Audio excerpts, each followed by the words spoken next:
First, to a man who is aiming for a record with the title So Long I've Got to Read It, the solo, non-stop, around the world in a Class 40 record, and he needs our help to achieve that goal, that dream. He is, ladies and gentlemen, Alex Ali. Thank you. Thank you. Alex, come in, take a seat. So, before we talk about going around the world and that record, you barely caught your breath from breaking another record, which was round the Isle of Wight.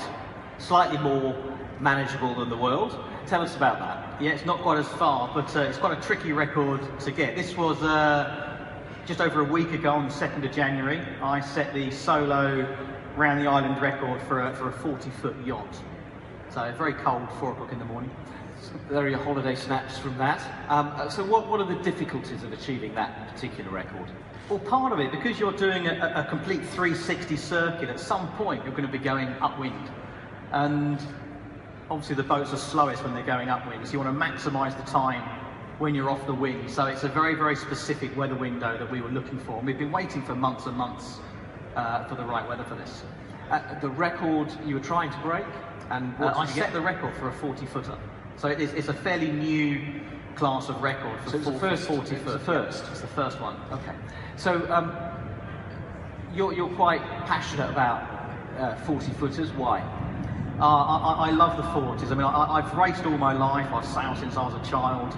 I got involved with the mini transat boats a few years ago, and I spent a few years racing in France in these little carbon fibre dinghies with a lid, I call them. And they were great fun. I was looking at maybe doing the mini transat in that, but then I got sidetracked and started racing in the Class 40s, which is just a bigger version of that, a miniature version of what Alex Thompson's racing around the world at the moment.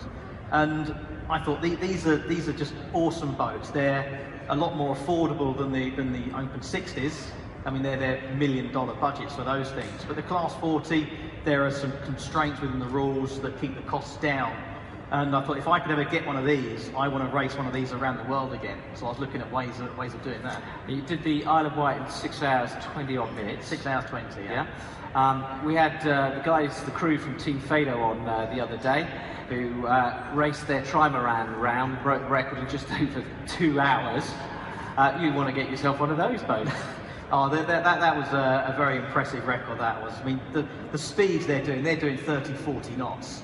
You know, I'm in the teens most of the way around the island, which for a monohull is not bad going. If you can average, you know, double figures around the Isle of Wight, that's not bad going at all for a fixed keel monohull. But the trimarans, I mean, I take my hat off to those guys.